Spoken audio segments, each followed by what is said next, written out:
O mundo, a gente sabe, começa a se preparar cada vez mais para esse chamado novo normal. Com as crianças, essa nova forma de viver daqui para frente não vai ser diferente, não. Agora, como a rotina de aulas remotas, por exemplo, ou então essa mudança na forma do lazer, como é que isso tudo provoca consequências na hora de retomar esse novo normal? A adaptação das crianças seria mais fácil em relação aos adultos? Como essas mudanças precisam ser orientadas por parte dos pais ou responsáveis? A gente mergulha mais no assunto conversando agora com o psicólogo clínico Bruno César Souza, nosso convidado aqui no Issa Bahia. Muito obrigado por aceitar nosso convite. Seja bem-vindo. Bom dia, Bruno. Bom dia, eu que agradeço pelo convite. Bom dia a todos os ouvintes da tarde. Bruno, você acha que quem é que vai dar mais trabalho para esse novo normal? As crianças ou os adultos?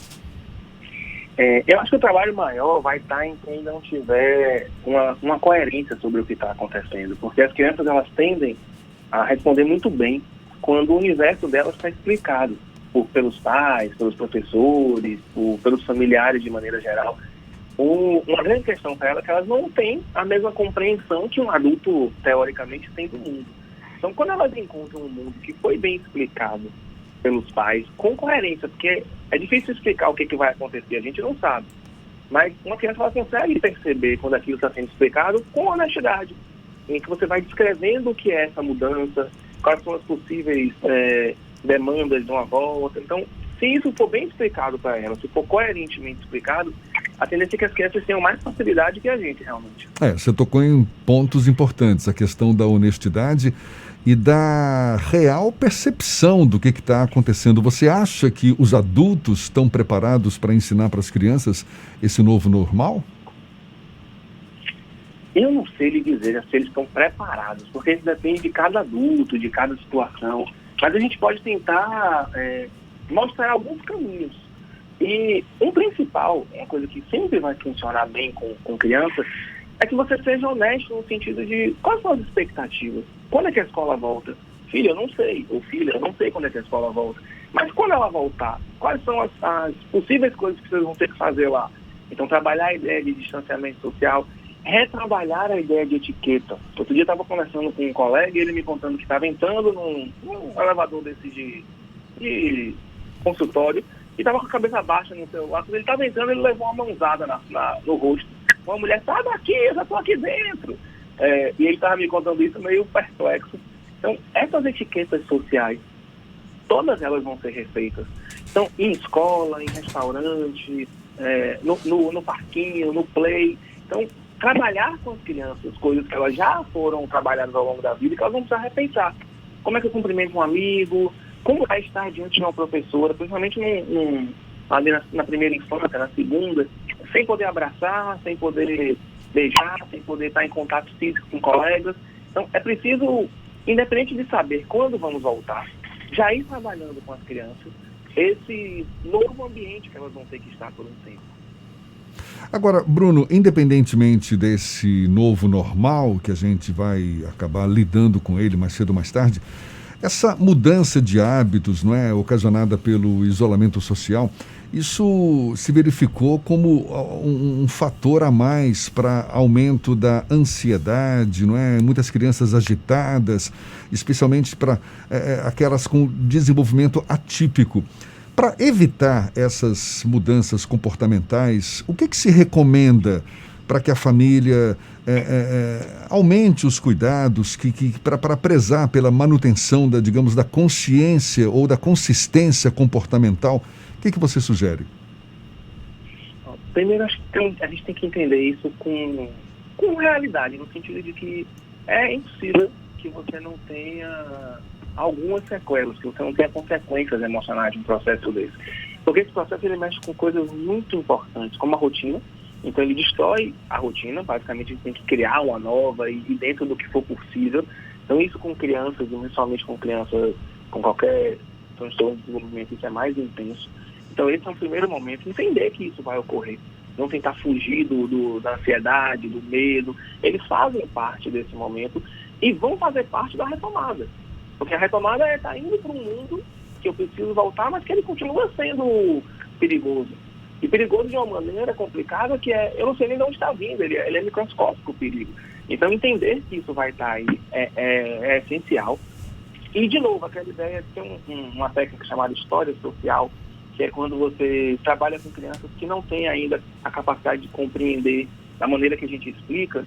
Então, você vai montando uma história que pode ser com figuras, pode ser com imagens, mas que a ideia é, dentro da capacidade dela, fazer com que ela entenda todo o processo. Então, você pode sentar com uma criança, por exemplo, e mostrar todo o processo. O que aconteceu, como começou, quais foram as respostas, o que mudou ao longo desse tempo. Algumas pessoas me perguntam de vez em quando: Bruno, o que você acha em relação à escola, ela voltar, ela não voltar? Ou então, os shoppings abriram, a gente leva a criança, não leva? Eu sempre digo a eles que isso é uma resposta muito mais da área médica do que da psicologia, mas do ponto de vista psicológico, é importante a gente mostrar às crianças os ciclos, no sentido de começou uma pandemia, houve um afastamento social, ocorreram diversos problemas, mas a gente volta. Então, às vezes, um passeio com toda segurança, hoje em dia com um pouco mais de flexibilidade, é uma boa ferramenta para que a criança perceba que o mundo não acabou, a vida não parou, as pessoas continuam lá fora. Então, ter alguns acessos. Por exemplo, outro dia, minha filha, por exemplo, ela estava querendo ir ao shopping. Eu falei: não, vamos com ela num horário que seja o mais vazio possível, entrar e sair. Só para que ela tenha uma noção de que, a vida continuou. Então, depois de uma pancada dessa, a gente está voltando. Então, essa história social ela é importante mostrar já o futuro. Mesmo que a gente não tenha certeza de como vai ser, a gente tem certeza que o mundo vai voltar a funcionar. Porque não tem outra opção. Então, de uma forma ou de outra, como já aconteceu em outras pandemias, o mundo vai voltar a funcionar. Então, esse é um processo legal de colocar numa história que você conta a criança. Passando essa fase não, se contando como vai ser o retorno. Bruno, um grande desafio do processo de aprendizado de crianças é a questão da sociabilidade. A escola é utilizada como um dos espaços de sociabilidade por parte dessas crianças, dessas pessoas que estão apenas nessa primeira fase da vida. E essa sociabilidade, de alguma forma, acabou sendo temporariamente suspensa ou interrompida por conta do distanciamento social. Isso pode ter um impacto de longo prazo na formação da sociabilidade dessas crianças, principalmente aquelas que ainda estão na primeira infância? Pode sim. Isso, sem sombra de dúvida, a sociabilidade é a grande dor da pandemia. Porque nós somos seres sociais e as crianças, elas aprendem o mais básico da vida através da interação, através da percepção do outro. Elas tiveram como bônus, muitas delas, a presença dos pais mais frequente, a família, uma possibilidade de ser vista pelos pais que elas não tinham no dia a dia normal, mas essa sociabilidade, ela sem sombra de dúvida, pode trazer problemas no futuro. Porque essa é a base da construção de um ser humano. É interagir com outros seres humanos, interagir com seres humanos que estão no mesmo nível cognitivo e emocional deles. Mas se as crianças tenham tido a presença maior, às vezes, dos pais, às vezes, os avós também estão juntos, ela perdeu uma boa parte daquela interação com um colega, com alguém que está na mesma idade, com alguém que está dividindo as mesmas conquistas, as mesmas buscas. Então, sem sombra de dúvida, esse é uma das grandes sequelas que a pandemia vai deixar, que é um certo medo do social. Eu diria que, além do afastamento, o social se tornou algo perigoso.